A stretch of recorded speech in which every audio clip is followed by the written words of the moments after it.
bem com vocês? Então, sejam todos bem-vindos a mais um estudo. Que a presença de Deus possa estar conosco hoje. Hoje a gente vai estar, então, recapitulando o capítulo sobre Esaú e Jacó. Uma história muito, muito ouvida, mas eu lendo o capítulo fiquei bem impressionada com algumas descrições e com várias coisas aqui. Creio que vai ser bem proveitoso. Então, hoje será o capítulo 12. Bom, sejam muito bem-vindos a mais um estudo. Eu tava até cheguei de viagem agora, graças a Deus consegui chegar a tempo para estar aqui com vocês. Tava até pensando, será que eu vou conseguir ou não? A gente tava voltando do congresso. E agora, graças a Deus, chegamos bem. A gente tá aqui no sítio, aqui em São Paulo. Mas muito bom ver vocês aqui. Alguém gostaria de ah, compartilhar alguma coisa com a gente? Algum pedido ou agradecimento especial de oração?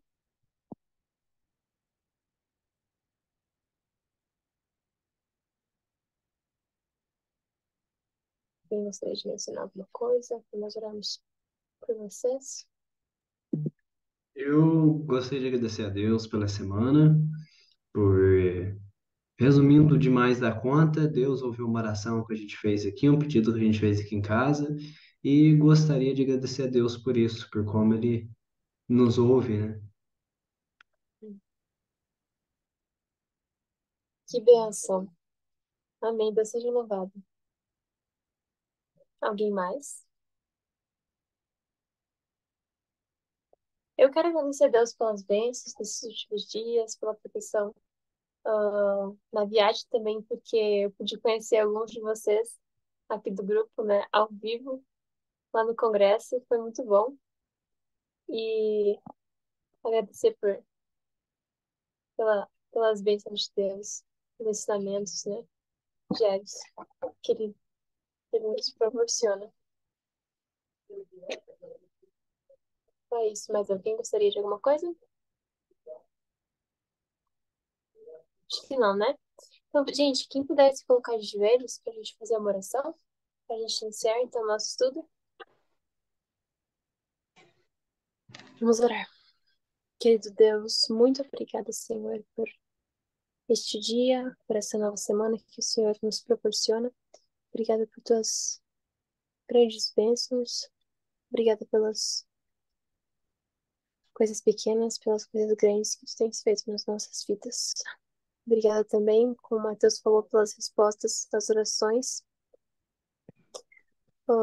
Muito obrigada porque o Senhor é um Deus real e está querendo, está disposto a ter um relacionamento próximo conosco, que nós possamos também estar dispostos e nos achegarmos sempre a Ti.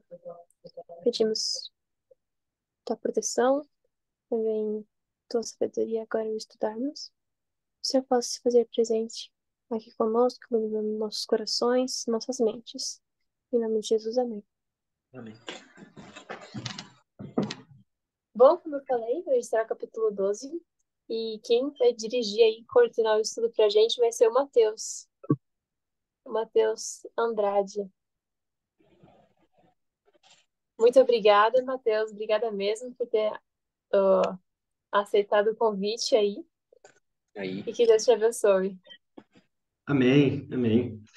Então, vamos lá começar, né? Espero que esteja todo mundo bem, pela graça de Deus. E é interessante porque eu estava pegando e fazendo o estudo já do capítulo 12 muito antes da ela me chamar. Então, aí foi para a própria Marcela que me lembrou. Minha esposa pegou e falou: Nossa, você já estava estudando o capítulo 12 mesmo? E de fato, então, como eu já Que tinha bem. estudado, já tinha feito o estudo sobre tudo, nem sabia, mas graças a Deus. E semana passada, né, a gente viu um pouco a respeito de como Isaac tem seu casamento e tudo mais, quando ele encontra Rebeca. E a gente agora aprofunda mais ainda na história de Isaac, só que focado principalmente na história dos filhos dele, né? E vai começar da seguinte maneira aqui no capítulo 12. Diz assim: Deus conhece o fim desde o princípio. Sabia antes do nascimento de Jacó o tipo de caráter que ambos iriam desenvolver.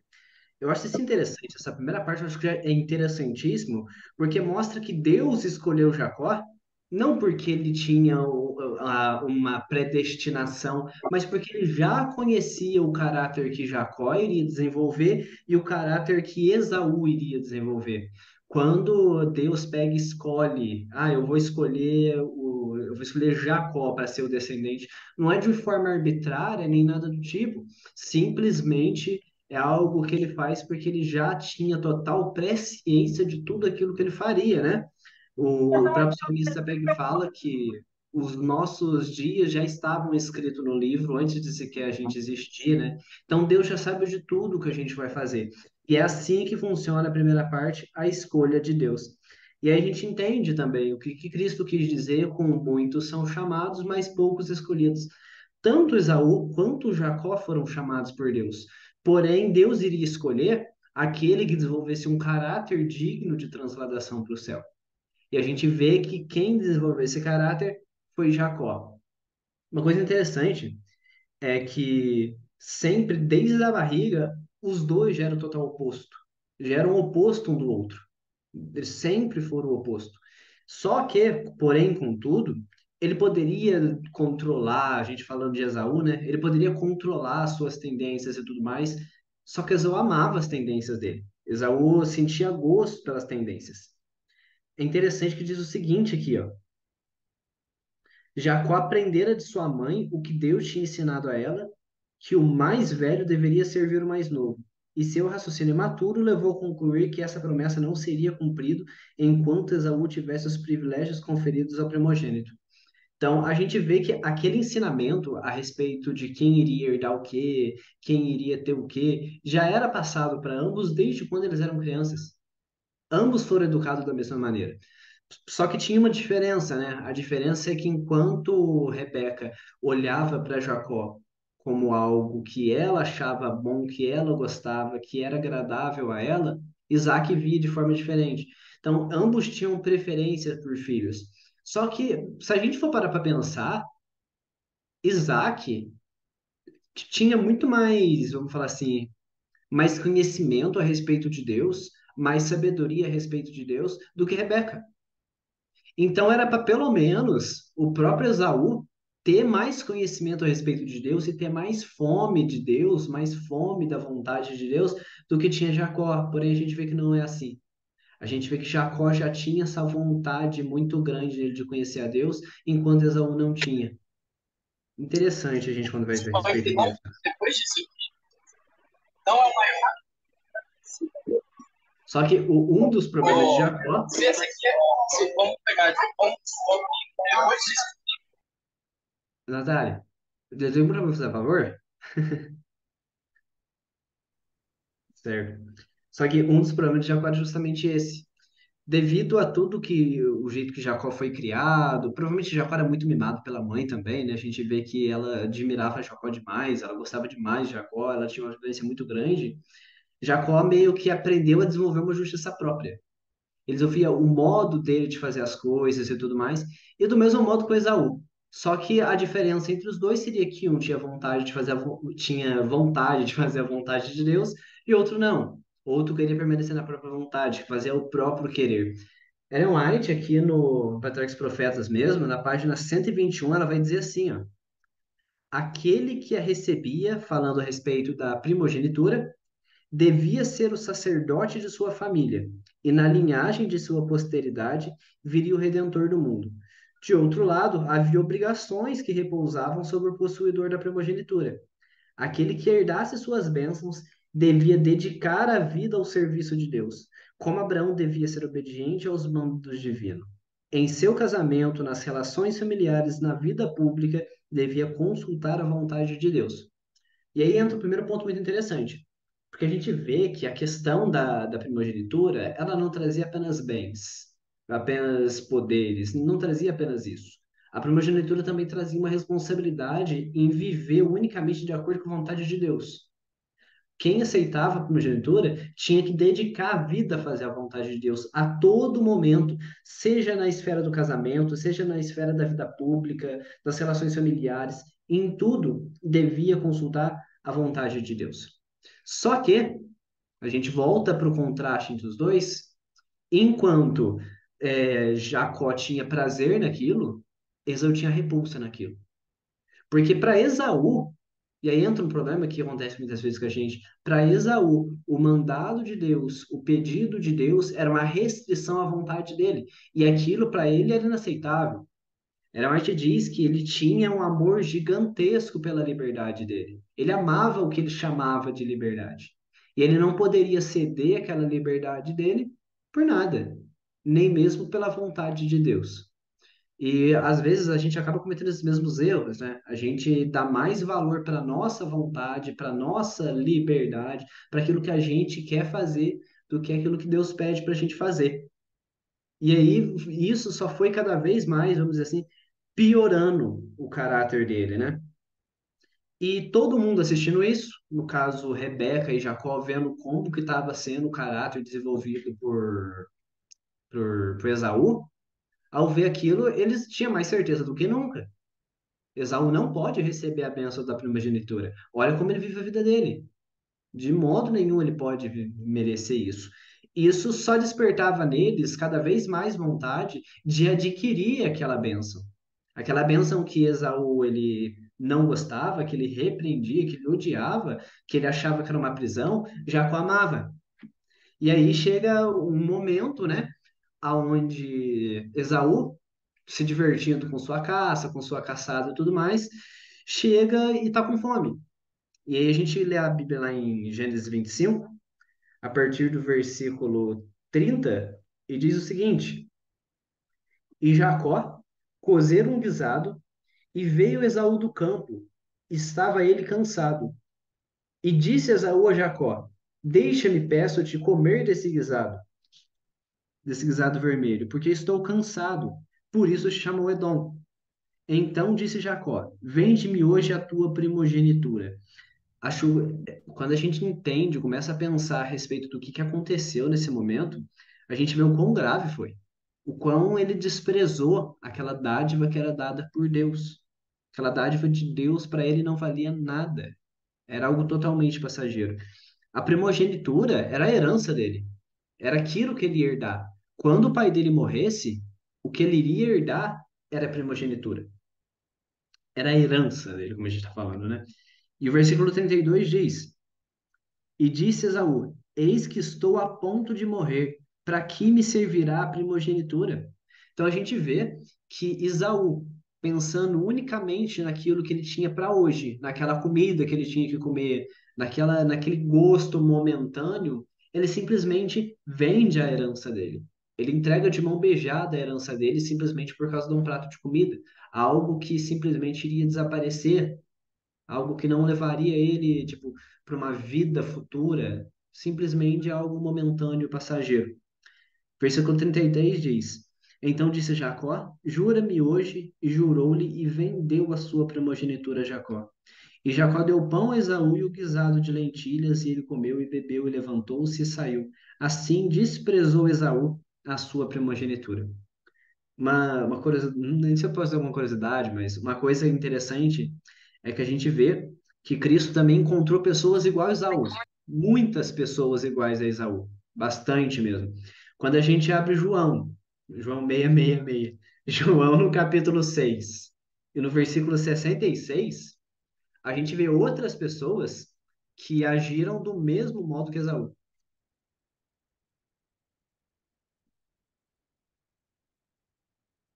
Lá, João no capítulo 6 no versículo 66, vai dizer assim: Desde então, muitos dos seus discípulos tornaram para trás e já não andavam com ele. E aí a gente tenta entender o que tem a ver isso, o que tem a ver os discípulos ter abandonado Cristo com aquilo que aconteceu em João 6,66. Qual que é a ligação de uma coisa com a outra?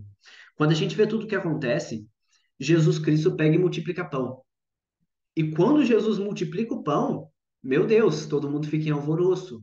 Vamos fazer dele o nosso rei. Porque esse rei vai ter pão para dar para a gente hoje. A comida que ele vai dar para a gente é a comida de agora. E aquilo para eles era algo maravilhoso.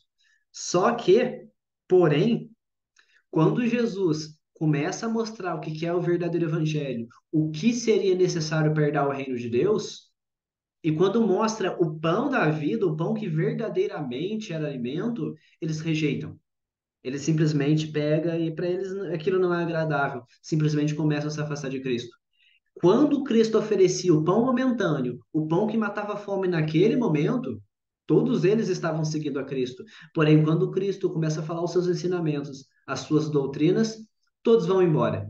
Assim como Esaú, todos eles vendem a sua herança, vendem o seu direito à primogenitura, aquilo que era para eles receber, que era a vida eterna, que era morar junto com Deus, todos eles venderam, preferiram deixar de lado. Para eles era mais precioso o pão que Cristo havia multiplicado do que a vida eterna. E lá em Hebreus 12, né, acho que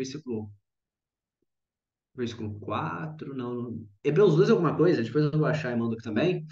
Diz que a gente não deve ser igual a Esaú, né? Que a gente não deve desprezar aquilo que a gente tem mais de valioso.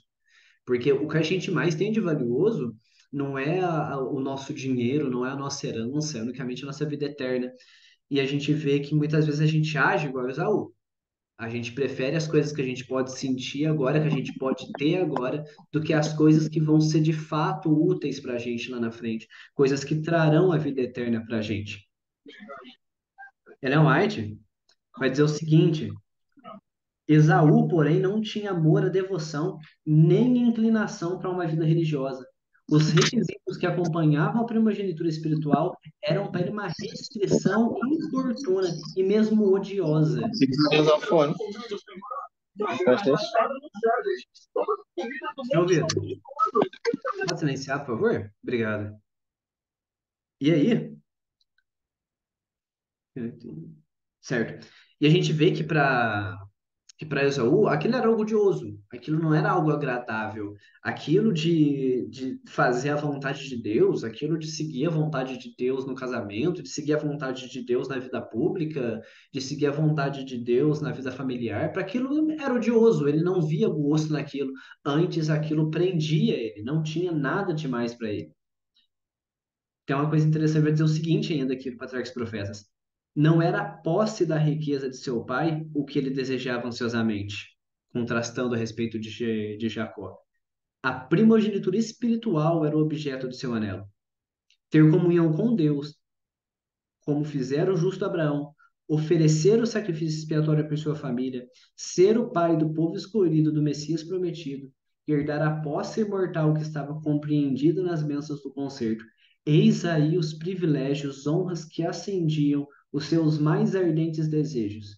Seu espírito estava sempre a penetrar o futuro e procurava aprender suas bênçãos invisíveis. Dia e noite o assunto lhe ocupava os pensamentos até que se tornou o interesse absorvente de sua vida.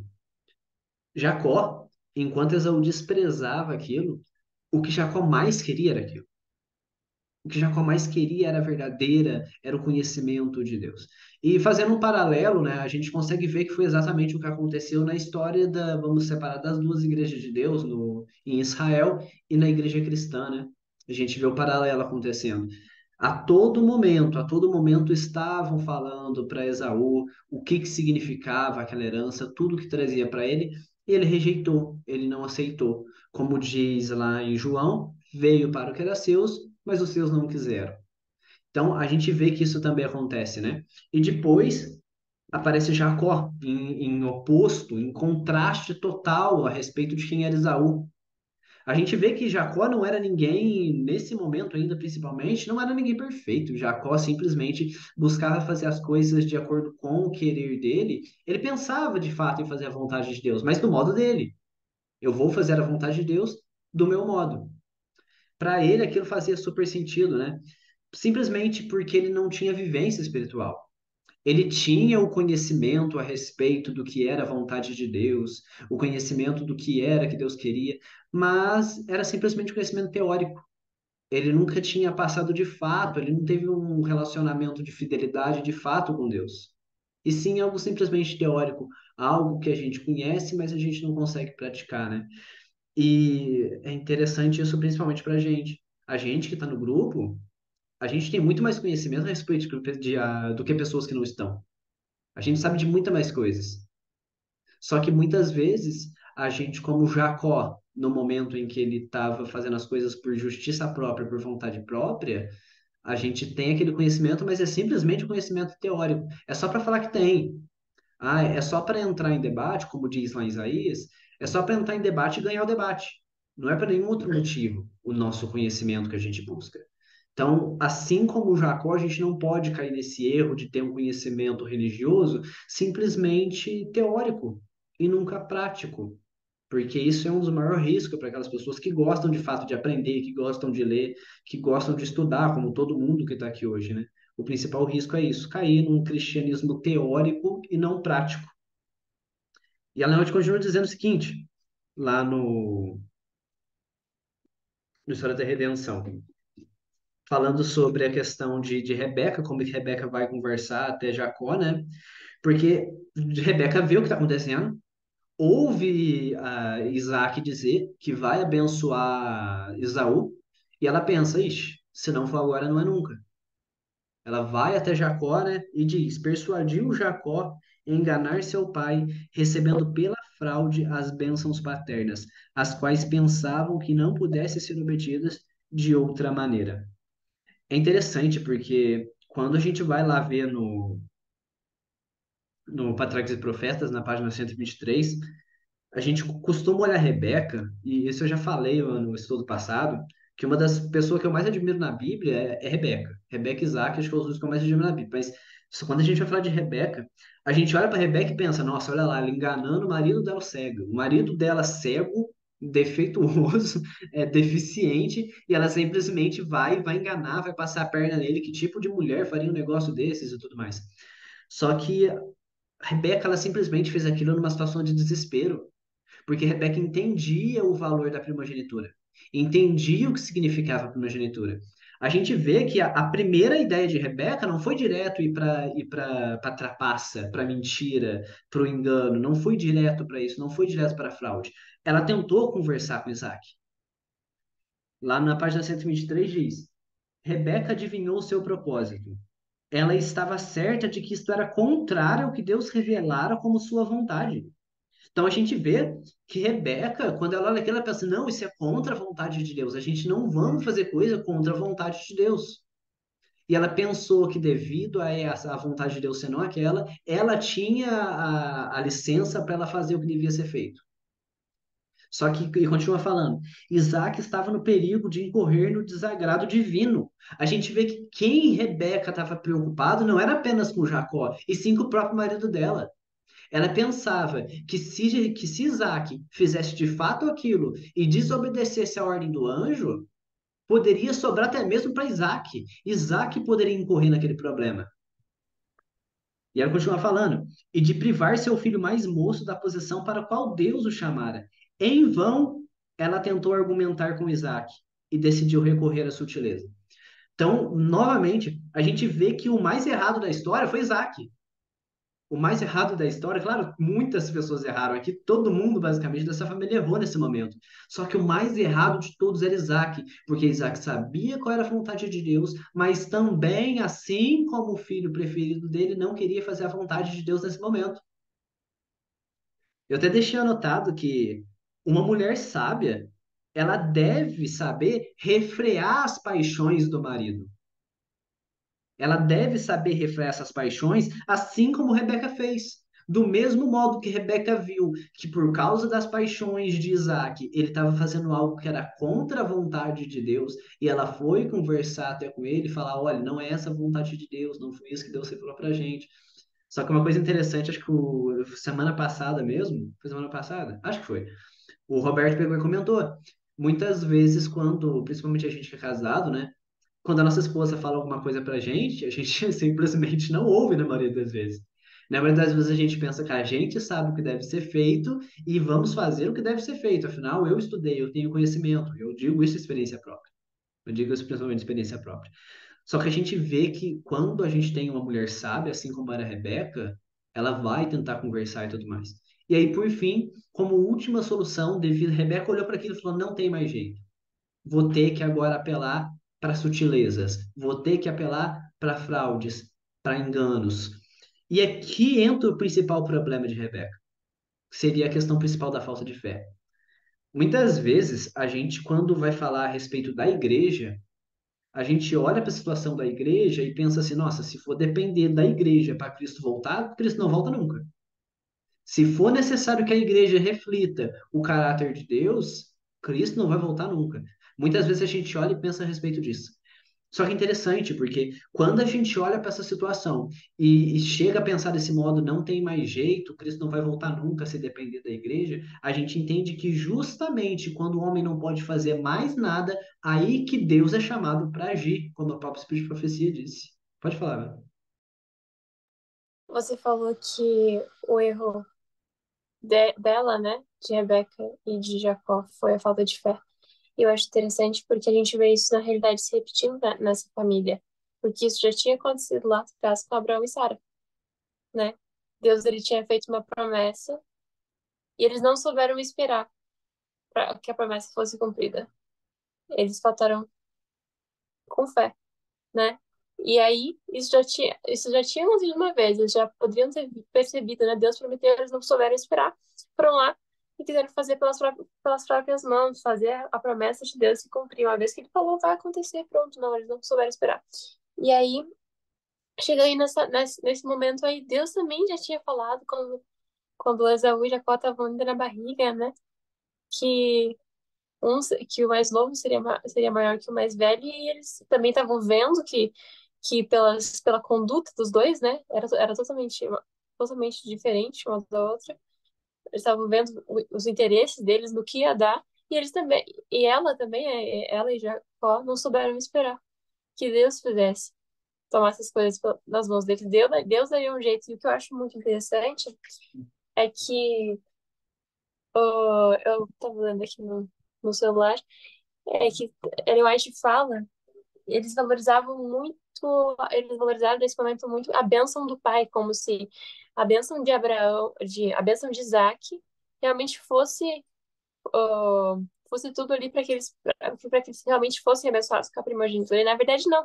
Ellen White fala que uh, mesmo que Esaú, no caso, fosse abençoado, a bênção viria de Deus, né? Ela diz assim: se Esaú tivesse recebido a bênção de seu pai, que era conferida ao primogênito, sua prosperidade só poderia ter vindo de Deus. E ele tê-lo-ia abençoado com prosperidade ou atraído sobre ele a adversidade, de acordo com o seu procedimento. Então, mesmo que Esaú, já que Esaú, mesmo que Esaú fosse mais velho, se ele tivesse, como ele fez, né? Uh, não tido interesse nas coisas espirituais e tido um procedimento errado, ele não iria receber a bênção.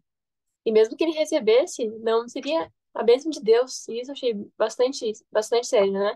Às vezes eles queriam realmente aquela posição e a bênção ali, digamos assim, física do pai, mas na realidade a bênção viria pela obediência, né? E aqui mais para baixo ela mais fala: se a conduta de Jacó fosse justa, se amasse e temesse a Deus, seria abençoado por Deus. E a mão prosperadora de Deus estaria com ele, ainda que não obtivesse a bênção e os privilégios geralmente concedidos ao primogênito. Então, eu achei essa parte bem interessante. Ah, que a bênção realmente, ela, ela advém da obediência, né? É isso. Exato, exato. É porque a gente vê, né? A gente não precisa ter medo disso. Acho que eu achei interessante que durante essa semana, toda hora as pessoas ficavam postando o mesmo sermão.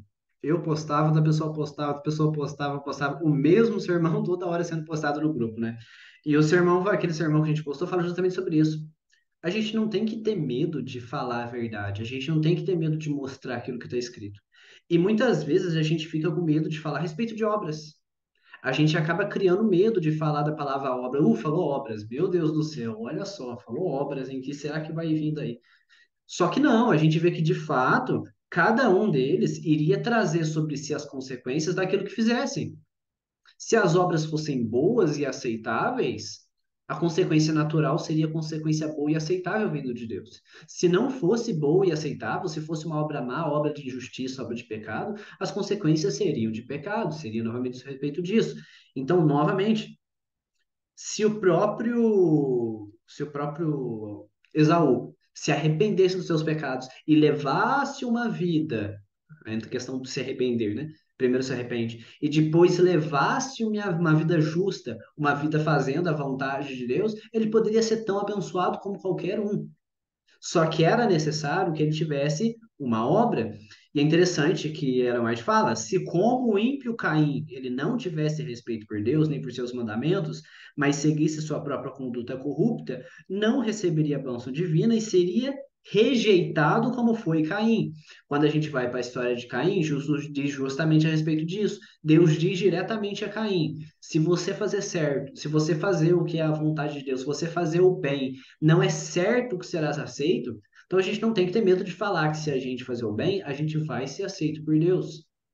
Todos aqueles que façam o bem, e o bem a gente entende que é a vontade de Deus, né? Que é os mandamentos de Deus, que não podem ser feitos sem amor, isso é algo para a gente deixar claro aqui. Todos aqueles que façam o bem serão aceitos por Deus. Todos nós podemos ser aceitos por Deus, independente daquilo que acontece.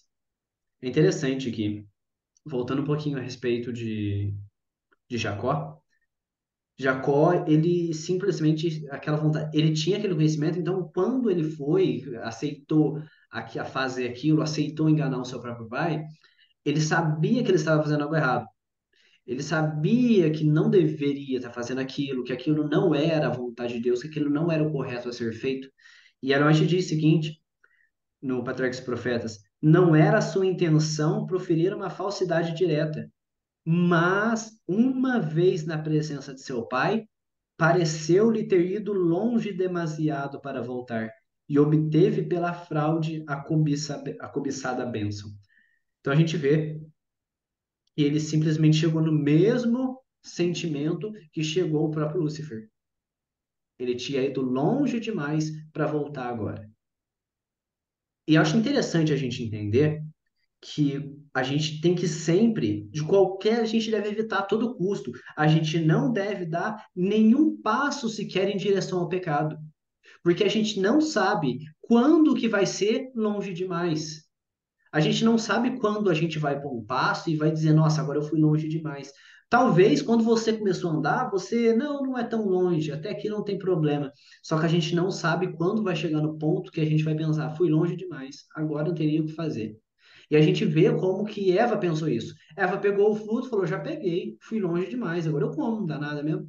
Então a gente sempre tem que evitar de a todo custo ir longe demais.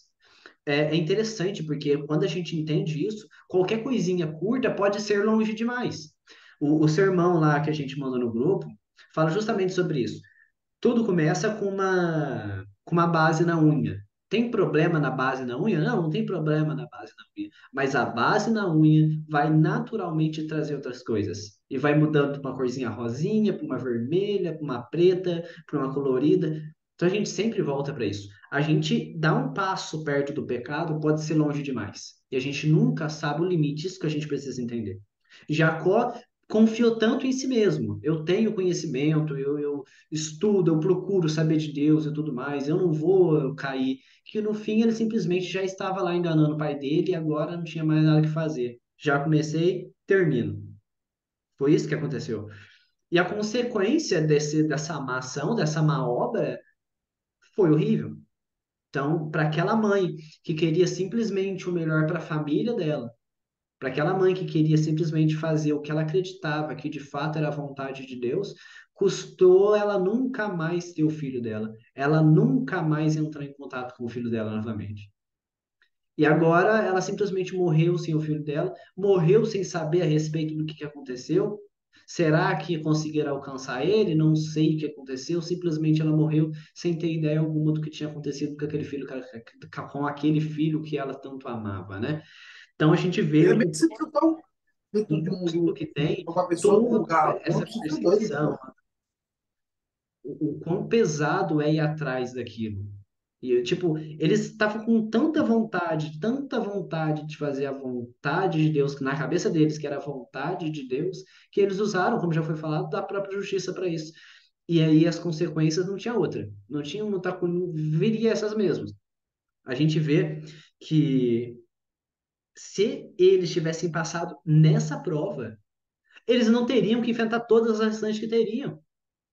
Se Jacó não tivesse caído nesse ponto, se Jacó tivesse permanecido firme neste ponto, ele não teria que ir para longe para trabalhar tantos anos, ser enganado, isso, porque o próprio Jacó, que era o maior enganador do próprio pai dele, acaba que é enganado durante a vida inteira. Ele é enganado durante todo o tempo. Ele é enganado pelo seu sogro, é enganado pela própria esposa, é enganado pelos seus filhos. Ele simplesmente se torna enganado por tudo. Só que uma coisa que eu acho interessante da gente falar, e depois a gente volta de novo, é que não a gente fala que mesmo quando o filho dele, Judá, havia pecado contra ele, havia pecado contra Jacó, na cabeça dele ainda vinha o pecado que ele tinha feito com o pai dele. Mesmo ele tendo certeza do perdão, que Deus tinha perdoado o pecado dele, sempre aquele pecado ficava corroendo na cabeça dele, porque ele via o erro que ele fez e aquilo era muito doloroso para ele, aquilo machucava demais ele. E depois do que acontece, ele vai, né?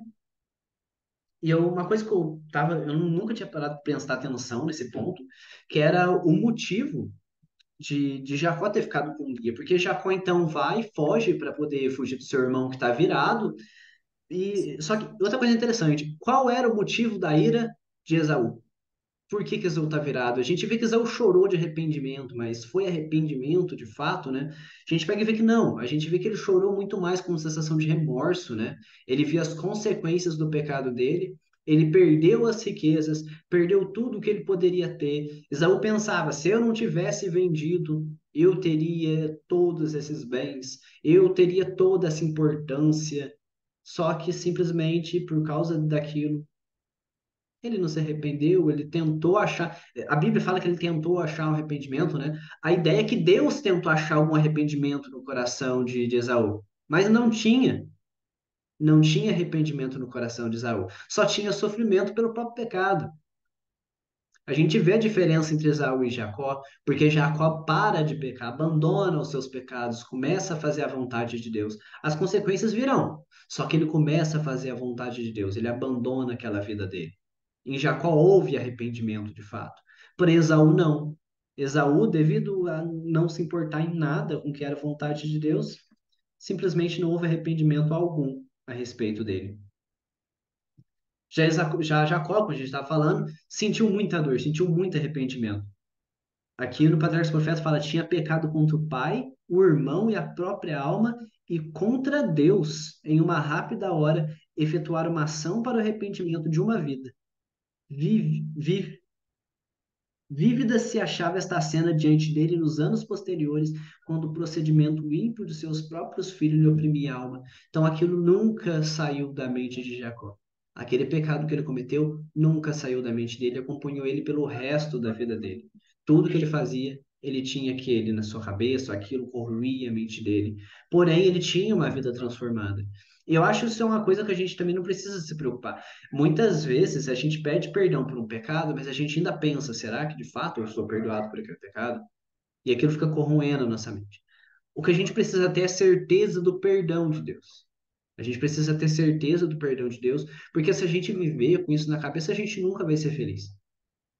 A gente vê que talvez, isso é só um talvez, isso é a minha opinião. Talvez o fato de Jacó não ter tido isso em mente, não ter tido a paz e a respeito que o perdão dele de fato havia sido perdoado, que estava tudo bem, talvez por causa daquilo, ele viveu uma vida inteira de infelicidade. Quando a gente olha para Jacó, o único momento feliz de Jacó foi no fim da vida dele. Durante toda a vida de Jacó foi sofrimento por causa do próprio pecado. Por causa daquele único engano, por causa daquele único pecado que tirou tudo, tirou a mãe dele, tirou a terra dele, tirou tudo dele, ele levou uma vida inteira de desgraça. E só foi feliz, quando a gente falar na frente, né? Quando José leva ele para morar no Egito, então ele tem novamente os filhos dele transformados e arrependidos. Então a gente vê que o pecado de Jacó, aquilo que ele fez e aquele engano, durou muito tempo. Aquela consequência daqueles maus atos durou muito tempo, durou muita coisa. Mesmo um servo fiel como Jacó, após tudo que acontece, ele ainda se lembrava do engano, lembrava de tudo que ele tinha feito. E agora, só tinha começado a desgraça na vida de Jacó. Ele chega então numa terra nova E quem sabe agora numa terra nova ele pode recomeçar a vida. Ele pode fazer as coisas certas, tudo de novo. Ele pode agora. Agora o passado ficou para trás, nova terra, nova vida, novo casamento, novo tudo. Agora, quem sabe, ele pode fazer isso. E a gente vê que então Jacó de fato começa a mudar. Jacó agora começa a ter uma vivência com Deus. Tudo ele encontra Labão, né? Que era parente dele, e então se apaixona por Raquel. E nisso agora ele quer Raquel, ele quer casar com Raquel. Eu tava comentando hoje com a Marcela, mas vamos continuar, mas eu achei isso muito interessante. Ele quer Raquel de todo modo, apaixonado por Raquel, então pega e começa a trabalhar. Trabalha, para poder pagar o dote, para poder ter a Raquel como esposa, né? E Raquel também gostava dele. Então a gente vê que tudo mais, e ele faz isso. Só que aí ele é enganado. O enganador é enganado. A gente vê que ele acaba sendo enganado por isso. E diz o seguinte: após tudo que aconteceu, né? Ele se casa, e depois ele percebe que quem ele casou na verdade era a Lia. E depois de tudo isso diz: Labão persuadiu Jacó a não rejeitar Lia, pois isso seria considerado uma grande desgraça, não somente para a esposa, mas para toda a família. Uma coisa que eu não sabia, que eu não prestava atenção, é que o motivo principal de Jacó ter aceito aquele casamento com Lia era simplesmente para não prejudicar Lia. Se Jacó abandonasse Lia depois do casamento, pegasse e falasse, não, teu pai me tapeou. Você me enganou também. Você me enganou. Se ele tivesse agido desse modo e tivesse abandonado Lia ou devolvido a Lia para o pai dela, ela nunca mais iria arranjar um casamento e quando ela ficasse velha aí, quem queria sustentar ela? Um trabalho braçal, quem queria cuidar dela? Não tinha outro lugar dela tirar o sustento. E Jacó, a gente pode falar amor nesse ponto, por causa do amor que tinha por a própria Lia, o amor que ele tinha por Lia, ele resolve não repudiar Lia e continuar com Lia, né? É interessante, porque talvez ele tenha pensado no que aconteceu com o pai dele, porque ele enganou o pai dele, e o pai dele perdoou ele. O pai dele não pegou e condenou ele e falou mal para ele, falou mal, falou nada contra ele. Mesmo ele enganando o pai perdoa ele. E agora, do mesmo modo que ele recebe o perdão do pai dele, quando Lia e Labão engana, ele também perdoa ambos. Então a gente começa a ver uma mudança na vida de Jacó. A gente vê que aquele Jacó que era enganador, que queria fazer as coisas do jeito dele e tudo mais, agora muda. Agora ele entende o que aquele pecado causou, ele simplesmente perdoa como ele tinha sido perdoado dos pecados dele. Isso é interessantíssimo, porque Jacó não teria perdão do seu pecado quando ele luta com o anjo, se ele não houvesse, do mesmo modo, perdoado Lia e Labão. Do mesmo modo que ele teve os perdões dele perdoado, ele perdoou o pecado de Labão e continuou trabalhando por Labão para poder conseguir a mão de Raquel e também perdoou Lia e cuidou de Lia. Então a gente vê como que Jacó vai mudando. Aqui diz o seguinte: Jacó foi colocado numa situação muito difícil, mas decidiu ficar com Lia e ainda casar com sua irmã. Lia era amada com muito menos intensidade do que Raquel. Então, Lia também iria sofrer com as consequências do erro dela. Ela enganou Jacó. Ela enganou o marido dela. Ela não poderia esperar que ela seria amada assim como Raquel era amada. Do mesmo modo, a gente vê que, nossa, é uma família totalmente desestruturada. E todos eles vão sofrendo com a consequência dos pecados que eles praticam. E todo pecado vai haver uma consequência, independente se é arrependimento, se é perdão ou não. Deus pode perdoar os nossos pecados, mas nossos pecados continuarão tendo consequências. É esse que é o fato. Então, a gente precisa entender que muitas vezes Deus, como a gente, acho que a maioria das pessoas entende isso, Deus não tem responsabilidade alguma pelas coisas que estão acontecendo na nossa vida, porque a gente decidiu tomar esses caminhos. A gente é responsabilizado por isso. A gente vê que a graça acontece na vida de Jacó devido a ele ter agido com graça com outros também. Assim como ele perdoou, ele também foi perdoado. Então a gente vê que de fato isso acontece. Só que de ninguém, de nenhum deles, houve, vamos dizer assim, anulação das consequências do pecado. Todos eles tiveram que viver com as consequências do pecado deles. A gente vê então que ele trabalha mais durante 7 anos para para Labão, fica mais 7 anos trabalhando para Labão, fica lá ralando, ralando, ralando, ralando, e cada vez ele é abusado mais, cada vez ele é explorado mais ainda. E cada vez ele vai sofrendo mais e mais e mais. E talvez isso ele tenha herdado da natureza do pai dele, que era muito paciente, né? Porque ele simplesmente via como que ele ia sendo tapeado, como que ele ia sendo extorquido, como ele havia sendo abusado, mas continuava lá firme, porque ele tinha um objetivo. E o objetivo dele era qual? O objetivo dele era Raquel. Aquele era o objetivo de vida dele. Ele iria casar com Raquel, ele iria se encontrar com Raquel. E ele continua trabalhando por aquilo.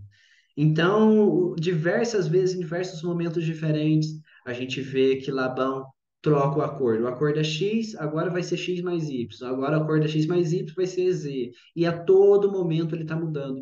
Porque Jacó era por fato de ser abençoado, porque de fato, nesse momento, ele já estava vivendo uma vida com Deus, devido a ele ser abençoado, aonde que ele vinha prosperava, assim como José, né? Do mesmo modo que José, aonde ele ia as coisas prosperavam. E Labão só queria se aproveitar disso. Labão unicamente queria saber a respeito disso. Então leva por muito tempo essa vida de aproveitar e de abusar da respeito do trabalho de Jacó. Só que Deus não desonra Jacó. Deus, durante muito tempo, vê como Jacó está trabalhando, vê como Jacó está agindo e tudo mais, e Deus honra tudo aquilo. De modo que agora Jacó vai adquirindo cada vez mais coisas, cada vez mais rebanhos e cada vez mais pessoas servindo a ele. Ele agora também vai se tornando uma nação cada vez maior, maior, maior, maior, e muitas coisas acontecem com ele. Só que a gente vê que acontece um momento que isso tá, a gente vê na Bíblia, né? Que Jacó simplesmente pega e fala que se Deus for e seguir ele no caminho de volta para casa, ele simplesmente dizimaria tudo o que ele tinha. De todos os presentes que ele havia ganhado, tudo que ele tinha, ele dizimaria. Porque ele entendia que tudo aquilo ele só havia ganhado por causa de Deus. Isso é uma coisa interessante, uma coisa de se trazer, principalmente porque eu há pouco tempo atrás era diretor de mordomia daqui da igreja, e quando a gente vai falar sobre dízimos e tudo mais, o dízimo que a gente pode dar é muito pouco, né? É pouquíssimo o dízimo que a gente pode dar. Porque Deus pede 10% apenas daquilo que a gente ganha de modo monetário. Já pensou se fosse para ele pedir todas as bênçãos que a gente recebe, como que a gente estaria com Deus? Se ele pedisse a respeito da graça, a respeito do perdão, a respeito de tudo aquilo, como que a gente poderia pagar a Deus? De modo nenhum a gente poderia pagar a Deus, né? A gente vê a respeito disso. Então, ele volta agora para Canaã e passa por todos os vários acontecimentos e tudo mais, é perseguido novamente por Labão. Só que a vida de Jacó não foi fácil. A vida de Jacó foi extremamente complexa, extremamente difícil viver depois de tudo aquilo que ele tinha feito. A todo momento ele sendo perseguido, sendo as pessoas indo atrás dele. Então, a gente não pode imaginar que algo vai ser diferente da gente. Cristo pega e diz, né? Se perseguiram o próprio mestre, imagina o que vão fazer com os discípulos. E do mesmo modo é a gente. Justamente no momento em que ele agora começa de fato a viver para Deus, a fazer a vontade de Deus, agora ele começa a ser perseguido pelos inimigos dele. E os inimigos dele era a pessoa da própria casa dele, era o próprio sogro dele a respeito disso. Só que Jacó não. Jacó permanece firme com Deus, permanece junto com Deus. E a lição diz assim, a lição não, o História da Redenção diz assim: então Jacó expôs a Labão o procedimento ambicioso que este tinha seguido em relação a ele, e que havia buscado somente vantagem pessoal. Apelou para Labão quanto à integridade de sua própria conduta para com ele e disse: eu nunca levava a você os animais despedaçados por feras. Eu mesmo assumi o prejuízo, e você pedia contas de todo o animal roubado de dia ou de noite. O calor me consumia de dia, e o frio de noite, e o sono fugia dos meus olhos. O fato interessante é que quando a gente vê o que Cristo fala, Cristo pega e fala que a vingança me pertence, né? A vingança pertence a Deus. Cristo pega e deixa isso muito claro, a vingança é de Deus, Deus vai vingar. Isso que a gente precisa entender. Eu disse semana passada e vou dizer novamente hoje. Quando a gente olha para Isaac, a gente vê que mesmo as pessoas indo até Isaac e tampando os poços que ele cavava e expulsando ele da terra, ele simplesmente saía. Ele não arranjava encrenca, ele aceitava tudo que faziam com ele, porque ele confiava na justiça de Deus. Ele confiava que Deus faria justiça. E nesse momento a gente vê que Jacó também age do mesmo modo. Jacó entende que Deus vai fazer justiça.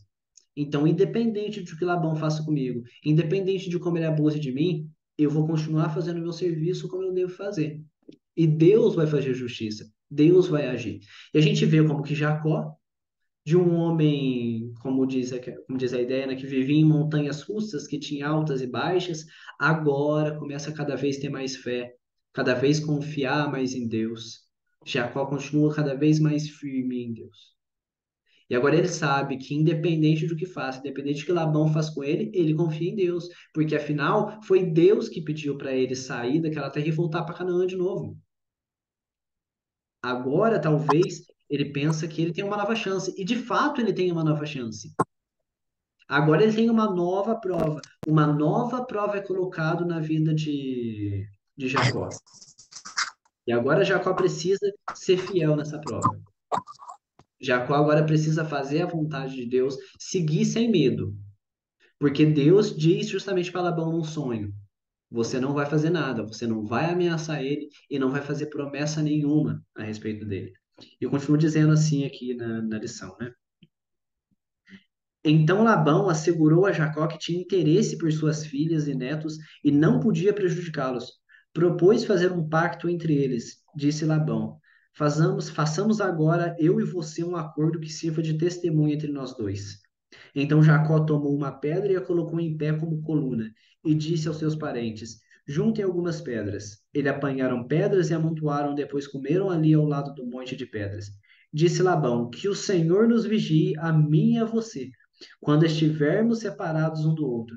Se você maltratar minhas filhas ou menosprezá-las, tomando outras mulheres além delas, ainda que ninguém saiba, lembre-se de que Deus é testemunha entre mim e você. Isso é muito interessante para a gente pensar a respeito disso. Quando Deus pega e pede alguma coisa para a gente e põe alguma prova para a gente passar, ou qualquer coisa que seja, Deus é testemunha a respeito disso. Não adianta a gente pensar que a gente pode fazer algo e que Deus não vai saber. Isso a gente sabe muito claro disso. Até pessoas ímpias como Labão sabiam disso. Deus é testemunha de tudo que a gente faça. Deus vai recompensar cada um mediante as suas obras. Deus é testemunha de tudo aquilo que a gente faz, de tudo que a gente obedece e de tudo que a gente desobedece. Deus tem anotado cada ato e cada ação que a gente tem. Do mesmo modo que ele também tem anotado cada boa ação que a gente faz, cada arrependimento que a gente teve, cada vez que a gente falou de Deus para o próximo. Deus tem anotado e Deus é testemunha. E Deus é testemunha não apenas entre a gente, mas entre a gente e os nossos inimigos. E era isso que Labão estava falando. Labão falava justamente a respeito disso. Labão já tinha recebido o recado diretamente de Deus. Ele sabia que não era para ele fazer nada. E é por isso que ele não fez. E do mesmo modo a gente. Deus é testemunha de como a gente vai viver a nossa vida. Se a gente vai fazer a vontade de Deus ou se a gente não vai fazer a vontade de Deus. E ele, o História de Redenção continua falando. Jacó fez um pacto solene diante do Senhor de que não tomaria outras esposas, dizendo Labão a Jacó: aqui estão este monte de pedra e esta coluna que coloquei entre mim e você. São testemunhas de que não passarei para o lado de lá para prejudicá-lo, nem você passará para o lado de cá para prejudicar-me. Que o Deus de Abraão, o Deus de Naor, o Deus do pai deles, julgue entre nós. Então Jacó fez um juramento em nome do temor de seu pai Isaque. E a gente olha para aquilo, né? Após, isso é muito legal. Após Labão pegar e deixar claro que Deus seria testemunha entre eles, que Deus saberia tudo que eles faziam, mesmo se fosse em segredo, ele pega e fala também: você sabe que Deus vai julgar a gente, mediante justamente ao modo que a gente agir. Então, já deixou muito claro a respeito disso, né? Vai terminar basicamente do modo seguinte: então Jacó orou: ó Deus de meu pai Abraão, Deus de meu pai Isaque, ó Senhor que me disseste, volte para a sua terra e para os seus parentes, e eu farei prosperar. Não sou digno de toda a bondade e lealdade com que trataste o teu servo. Quando atravessei o Jordão, eu tinha apenas o meu cajado, mas agora possuo duas caravanas. Livra-me, rogo-te, das mãos do meu irmão Esaú, porque tenho medo que ele venha nos atacar, tanto a mim quanto às mães e às crianças, pois tu prometeste, esteja certo de que eu farei prosperar, e farei os seus descendentes tão numerosos como a areia do mar, que não se pode contar. Jacó, então, agora nesse momento, começa a demonstrar cada vez mais fé em Deus. Começa a confiar cada vez mais. Tudo aquilo que ele passou foi simplesmente para, vamos falar assim, para criar casca nele. Ele passou por tudo aquilo que ele não deveria passar, ele não precisaria passar. Só que tudo aquilo Deus deixou seguir até ele para que ele pudesse criar resistência, para ele entender o que que era o sofrimento. E nesses momentos de sofrimento, de perseguição, ele criasse fé, porque a maior prova de todas de fé que ele iria passar vinha em seguida. Imagina o seguinte, simplesmente começa a vir um exército em tua direção e agora você pensa, pronto, não tenho o que fazer. Provoquei eles e agora eles estão vindo com um exército para me destruir. Só tem duas coisas que você pode fazer. Ou você se prepara para guerrear, ou você simplesmente se entrega a Deus. Você simplesmente se entrega a Deus e pega e fala, não tem nada que fazer, deixa eles me matar, fala, o que que eu vou fazer contra? Só que não. A gente vê que tudo aquilo que ele passou, toda aquela fé que ele desenvolveu, agora era posto em prática. Agora era necessário de fato. Porque agora, na maior prova de todas, a prova onde estava um exército indo para destruir ele, agora era a vez de ver o que queria fazer. Ele ia resistir ou não? Será que de fato agora ele aprendeu a confiar em Deus? Será que depois de tudo que ele passou, de tudo que ele sofreu, ele ia aprender a confiar em Deus, ele ia entregar sua vida a Deus e falar: Deus, faça a tua vontade. Se é destruir a gente, destrua. Se não é para destruir a gente porque o Senhor falou que não vai destruir, então não destrua. Seja feito unicamente tua vontade. Eu apenas vou confiar em você. E aí a gente vê que é justamente isso que acontece, né? Tudo isso que ele passou, tudo isso que Jacó sofreu, serviu simplesmente para dar aquele cristianismo prático que ele não tinha. Tudo aquilo que ele tinha de teoria, mas que ele não tinha de vivência, agora ele tem de prática. E agora, finalmente, ele está pronto para poder subsistir. E aí, lá em Apocalipse, eu lembro desse texto agora, no capítulo 6 diz o seguinte, a partir do versículo 15. E os reis da terra, e os grandes, e os ricos, e os tribunos, e os poderosos, e todo servo, e todo livre, se esconderam nas cavernas e nas rochas das montanhas, e diziam aos montes e aos rochedos: Cai sobre nós, e escondei-nos do rosto daquele que está sentado sobre o trono e da ira do cordeiro, porque é vindo o grande dia da sua ira, e quem poderá subsistir? Acho interessante, porque Ellen White usa esse texto justamente quando vai falar a respeito do selamento 144 mil, né? E ela diz que não apenas os ímpios dizem isso, mas também os justos. Os justos também olham para Deus voltando e falam: Nossa, quem vai poder subsistir? E aí, nesse momento que Cristo pega e fala: A minha graça te basta. Nesse momento, quando ele vê aquele exército, aquelas 400 pessoas armadas, indo em direção e recebe a mensagem: Estão indo em encontro com vocês. Naquele momento, ele, por amor da família dele, separa a família dele em duas, porém, ele entrega a vida a Deus. Ele ora para Deus, ele pede para Deus fazer a vontade de Deus, para Deus cumprir a promessa que Deus fez. A gente vai ver semana que vem sobre o tema, né? Não sei o que vai passar ainda, mas a gente vai ver semana que vem. E Deus novamente agracia ele. Deus simplesmente, podemos dizer que Deus diz para ele: A minha graça te basta. Então, que a gente, assim como Jacó, por mais que a gente falhe nas provas, por mais que Deus coloque provas para a gente caia, e depois coloque outra e a gente caia, por mais que isso aconteça, que a gente possa ter certeza de que não é necessário cair, de que não há necessidade alguma em cair, e que a gente cair só vai trazer mais sofrimentos. Que a gente entenda que é possível a gente permanecer de pé, que é possível a gente não levar uma vida como Jacó levou no começo, de altas e baixas, de altas e baixas, altas e baixas, que a gente pode viver uma vida de constância com Deus. E unicamente através dessa vida de constância de Deus é o modo que a gente pode se tornar vitorioso, né? É o modo que a gente pode se tornar vitorioso lutando com Deus. Acho que basicamente é isso mesmo que eu tenho a dizer hoje.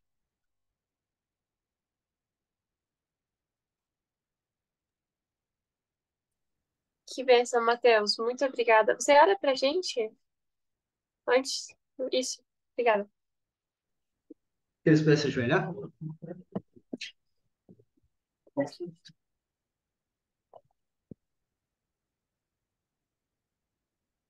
Senhor Deus Pai Santo, agradecemos, Senhor, pelo estudo, como o Senhor esteve conosco. Pedimos que o Senhor nos guie novamente, que o Senhor não nos deixe, que o Senhor nos mostre qual que é a tua vontade, que nos dê força para poder fazer ela, Pai. Tira do nosso coração a vontade de fazer as nossas coisas, tire do nosso coração o desejo pelas coisas passageiras, as coisas que não nos dão a vida eterna. Nos ensine a gostar de fazer a tua vontade, nos ensine a gostar da tua palavra inspirada, de tudo que o Senhor tem dado para a gente, Pai. Agradecemos, Senhor, pela noite, pelo dia que tivemos também. Pedimos que esteja conosco, nos dê uma ótima noite de descanso, que tudo que a gente estudou possa entrar na nossa mente e que, assim como Jacó, a gente possa ser fiel. A gente, por mais que tenha caído, por mais que somos fracos, que possamos confiar na tua justiça, que possamos confiar na tua presença, sabendo que unicamente tu sabe o que é o melhor para a gente. Entregamos nossa vida nas tuas mãos, que seja feita a tua vontade, em nome do teu filho amado Jesus Cristo. Amém.